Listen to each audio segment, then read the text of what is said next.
Well, welcome back to our next session. Now, as I said from the beginning, this is a really hard module. You're making it this far, and I hope you're not doing it too fast because this is hard work. And I just want to tell you again, man, good work. Keep it up. You're challenging yourself, you're pushing yourself to go farther emotionally than most people ever get. And you're going there. Keep it up. Now, we're going to look at several things. We're going to look at the items needed to be addressed in trust building.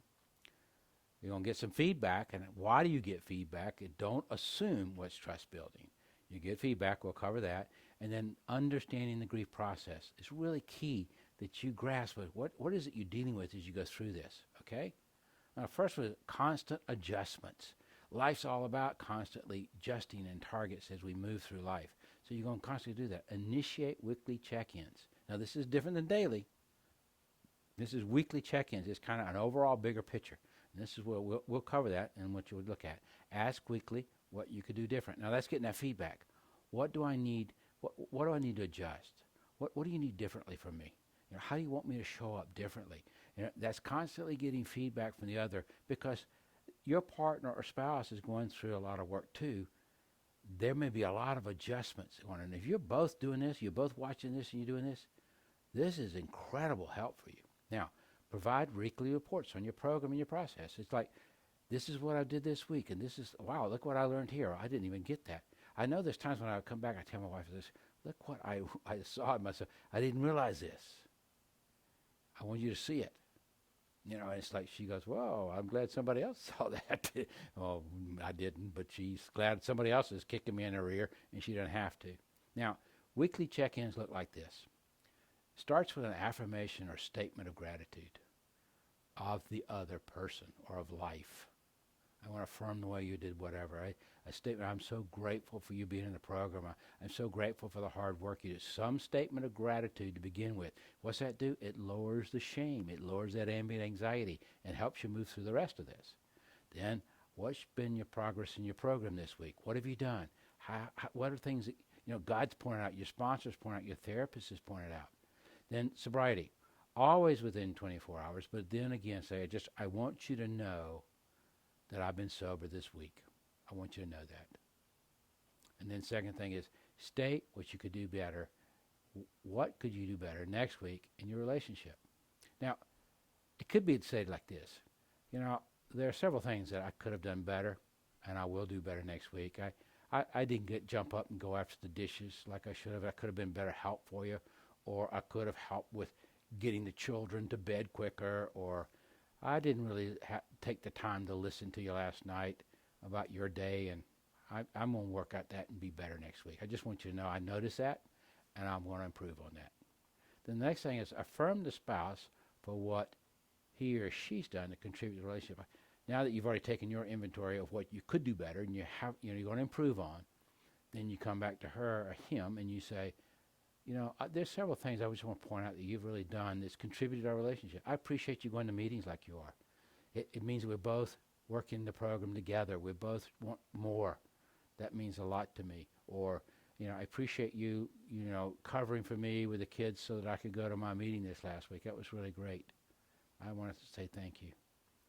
Appreciate it. Just whatever. Do this. If you'll do that on a weekly basis and it becomes a habit, then this is going to be something you'll continue to do as a couple. It's going to be really cool. You're going to see where this leads you far beyond all you could imagine or ask. Now, understand the grief process.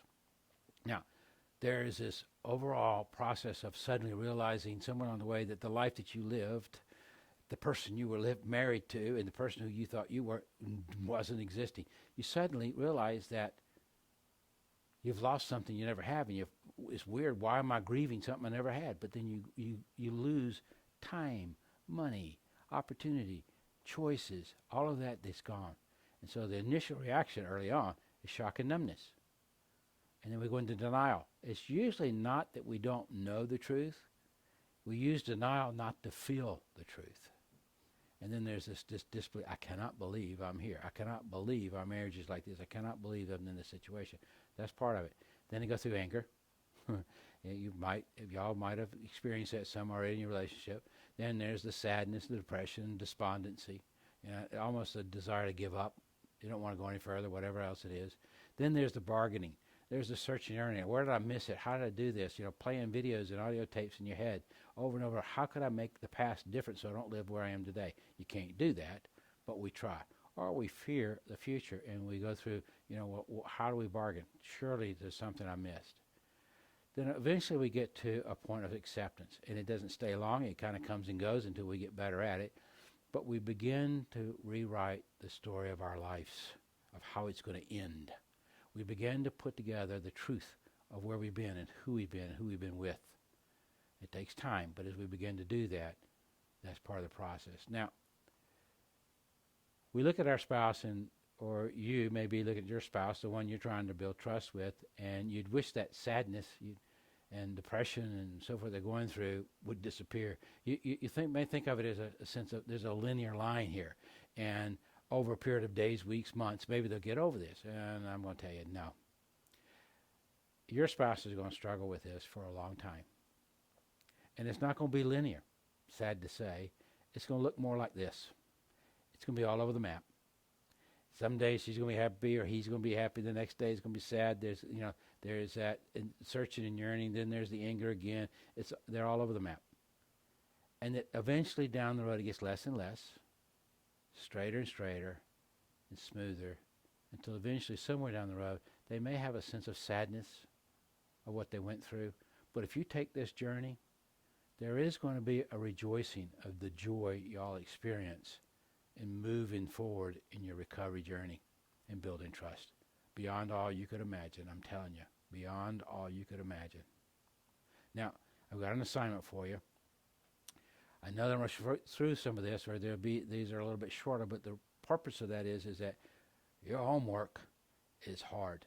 This is a really hard module. So let me give you more of this right here. I want you to make a weekly list of what you need to say to your spouse. What do you want your check-ins to be like? What you want your weekly check-ins to be like? What do you need to communicate to your spouse? Then from your gratitude list, which you've been working on, right?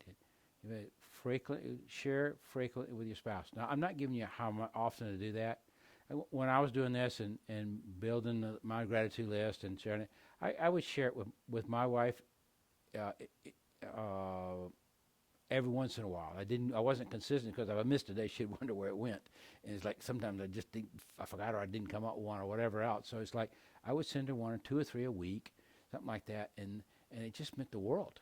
It was really cool. And it also realigns my perspective on life. Gratitude is a powerful tool. I encourage you to do that. Now, share with your sponsor your weekly commitments. Now, you take this to your sponsor and you say, these are things I'm committing to my spouse. And I want to report into you. He or she is not supposed to make you do this. That's not their responsibility to do it. You're being responsible to them. So he says, I want you to know, here's a list of things that I'm going to let you know weekly, have I done? So that you know that you got to report into somebody whether you have or not done it. Now, it's good for you. It's good accountability. Then continue your daily time with God. Keep going to the short place. Keep going to the short place and listening. Keep that journal going with things that you hear. Keep up your daily breathing exercises. Remember that as you breathe, you hold this issue of trust in your hands. You take another breath and you lift it up to God. The trust that your spouse will or will not ever have with you. Take a deep breath. And on the last one, as you let it go, and you take that nice deep breath, remember to look at back and forth as you let that go. And just notice the anxiety lower. It's telling you, what does your more grounded self say? I can do this. I can keep doing this. And I can do it. Now, I know that this module is really hard. And that's why you've got 2 years access to this program. You don't have to rush to it. You can come back to it and do it again. You can keep working it. I don't want you to rush through this. I want you to take the time you need to get here. If you do this within the first year and practice it and begin to master it, the length of time it takes to trust build will shrink dramatically. The show-up place will become a place of safety and joy and love like you can't imagine. It's worth the work. I'm telling you right now, if you're willing to go, you're willing to do this, this is really tough. You'll be one of the few that make it, one of the few that experience something that I can't even explain to you today what it'll be like. Best to you, and I'll see you next week.